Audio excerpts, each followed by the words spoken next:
పండుగలు రెండవ దినం ఆయన సేవకుని రాత్రి బలపరిచి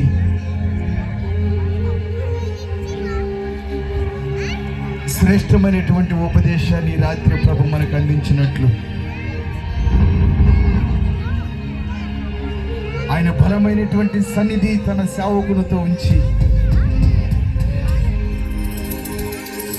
ఒక్కొక్క జీవితానికి అవసరమైనటువంటి ఉపదేశపు వాక్కు చేత ఈ రాత్రి తన సేవకుని నోట తన మాట నుంచి ప్రభు మాట్లాడినట్లు ప్రార్థన చేసుకుందాం. దయగలిగిన మా రాజా, నీ ఘనమైన నామాన్ని బట్టి స్తుతిస్తూ ఉన్నాం.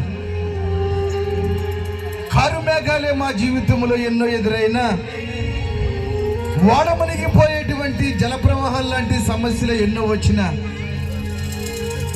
గత సంవత్సరాలుగా నీ సేవకుని పరిచర్యకు మీరు తోడయ్యుండి ఈ 9వ బలిపీఠపు పండుగలు జరుపుకోవడానికి మీరు చూపిన కృపను బట్టి స్తుతిస్తూ ఉన్నాం.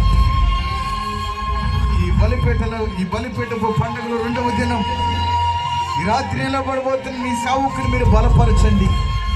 మీ ఆత్మచేత మీరు అభిషేకించండి అయ్యా.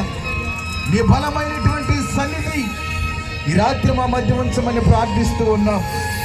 దేవా, మా ఆత్మీయ జీవితాలకు అవసరమైన ఉపదేశపు వాక్కు చేత చేరి వచ్చినటువంటి ఈ ప్రాంగణంలో ఉన్న ప్రతి బిడ్డతో ఈ రాత్రి మీరు మాట్లాడి మా ఆత్మీయ జీవితాలు మీరు బలపరిచి నడిపించమని ఇమ్మటుకు మీ సన్నిధి తోడించి మీరు జరిగించిన కార్యక్రమాలన్నిటిని బట్టి కృతజ్ఞతలు చెల్లిస్తూ నిలబడబోతున్న మీ సేవకుని మీ సంపూర్ణమని సిరుసాటును మరుగుపరిచి కేవలం నీ నోటి బోరుగా వాడుకునమని వాక్యానికి భిన్నంగా పనిచేయాలని చూస్తున్న ప్రతి చీకటిని నీ శక్తి కలిగిన నామలు బంధించి ఆజ్ఞాపిస్తూ యేసు పరిశుద్ధమైన నామలు అడిగి పొందుకున్న నామ తండ్రి, ఆమేన్, ఆమేన్.